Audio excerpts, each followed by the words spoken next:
Let's check in now with meteorologist Avery Gray. What do you think, Avery? Is the weather improving, continuing to improve today? That's right, Mary. I said last night at the 11 o'clock show that this forecast was going to be one that you loved, and I couldn't wait to tell you about it. Our Terry Lambert Hyundai Skyview Cam showing clear skies there across Television Park. We are still seeing a haze, which is from that residual fog that's been stubborn throughout the morning and afternoon. Winds coming in from the southeast around 6 miles per hour across our viewing area. Temperatures now in the upper 40s and as well as the low 50s for us, 52 here in Augusta.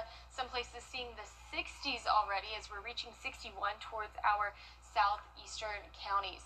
Our temperature change across the last 24 hours, everyone is warmer, especially in their Allendale, Scrivener, and Barnwell counties. Bamberg County, 16 degrees warmer than it was this time yesterday.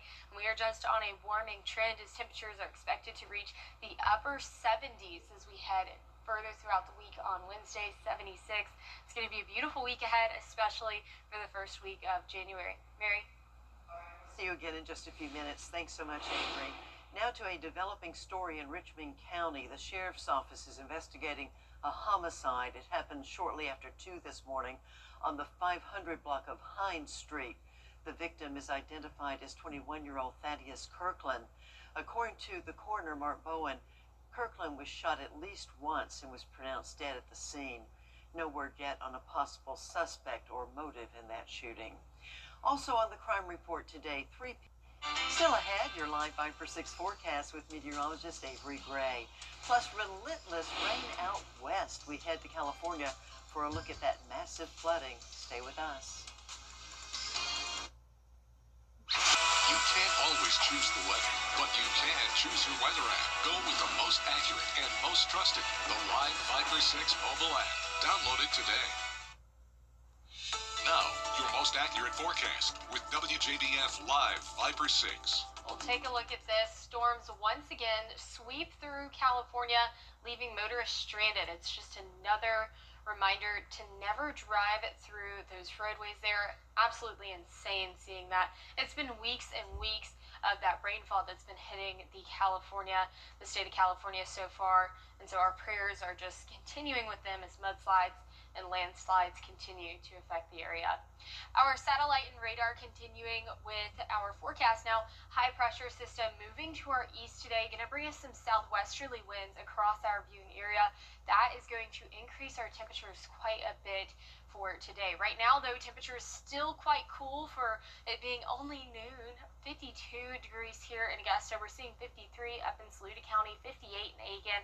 Temperatures in the 60s towards our south, and we're still seeing the upper 40s towards our northwest as well, with 48 there in Wilkes County. Our Terry Lambert Hyundai Skyview Cam showing a clear view across downtown Aiken, not as hazy there as it is here in Augusta, and that's because we're still seeing that residual fog, and that's mostly because of the river being right there. It's 52 here in Augusta. We don't have any winds. Dew points very close to our temperatures right now at 48 degrees. Visibility still at 8 miles, but much better than what it was earlier today.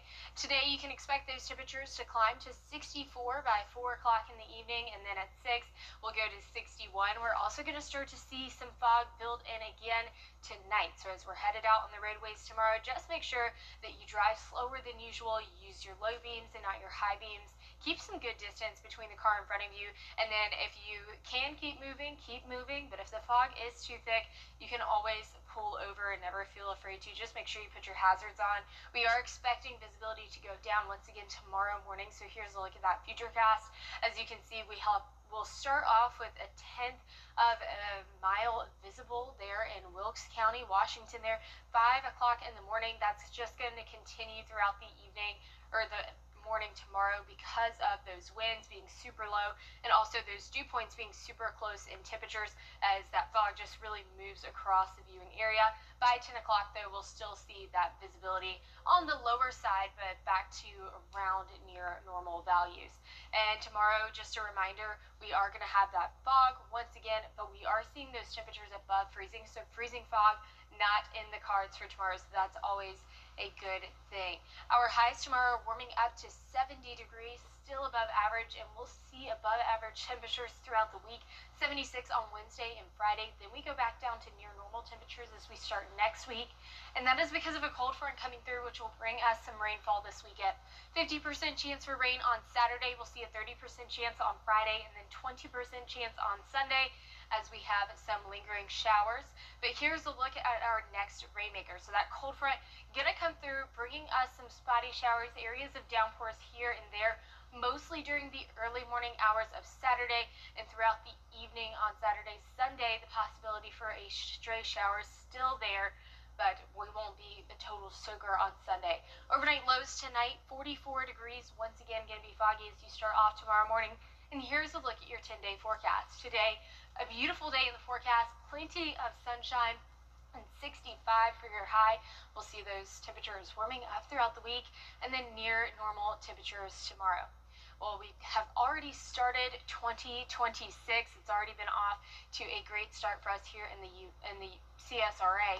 And then we have meteorologist Miller Hyatt here, who's now recapping the weather across the CSRA in 2025. It was the year that started with a shiver. 2025 will most likely be remembered for something we usually don't see very often here in Augusta, Georgia, and that is measurable snow. We saw nearly 3 inches of the white stuff, which is nearly 2 inches above what we usually see, and that was in January. Also in January, we were in the freezer with a low of 16 degrees, and that was our coldest temperature of 2025, set back on January 23rd.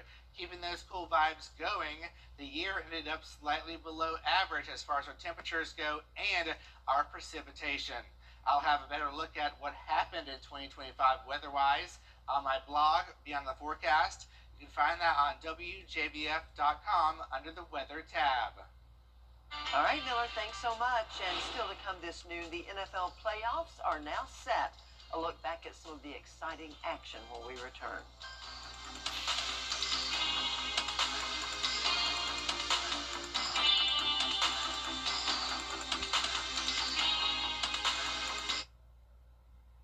The day my daughter was hit by... Speaking of football, a great game is headed your way. Coming up tomorrow, and Jenny, you'll learn all about Border Bowl 13. It's Saturday, January the 10th at Harlem High School. There are 2 key players off the field. That's WJBF's Director of Community Involvement and the CEO of our local Ronald McDonald House. They're going to join Jenny Montgomery to talk about the event. It is a great honor for the players, the cheerleaders, the coaches. Plus, it also raises money for a wonderful cause. Celebrating the top athletes in both cheerleading and football, and everyone coming together for all of that. It's really a wonderful time, and the fact that it comes back to support our mission. The mission of the Ronald McDonald House is to provide essential services that are able to remove barriers for families to keep them when their child is in a local hospital, to be able to keep them close to their child. And we really work to strengthen families and then promote healing. Now, we'll have all the details you need to know about Border Bowl 13. Plus, our latest Giving Your Best winner is Brian Adams. You'll see how he's making a difference in Graniteville. That's all coming up tomorrow on Jenny, right after News Channel 6 at noon. After the break, a final check of your local forecast. Keep it right here. At Lionel's, the CSRA's favorite news app is now even better with easier access to local news, weather, and live streaming video.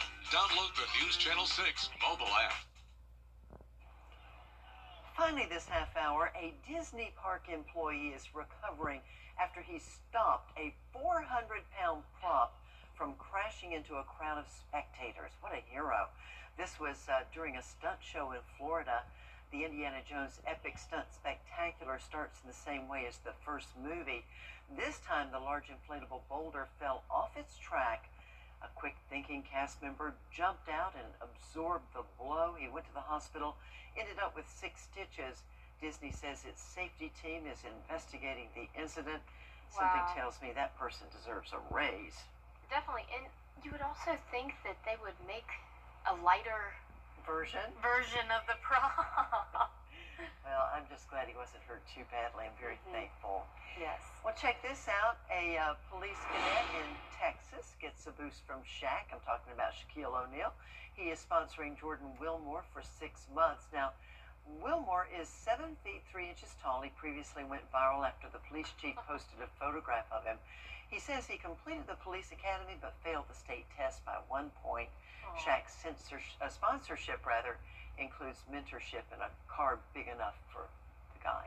Good for him. He's taller than Shaq. He really is a big guy. So, of course, he would need that extra room in the car. Well, this week we've got an amazing forecast for you, especially if you love warm weather. 76 on Wednesday, and then again on Friday. A little bit of rain for the weekend, but overall, I call it good. I call it good as well. We'll see you tomorrow morning on Good Morning Augusta. Have a great afternoon.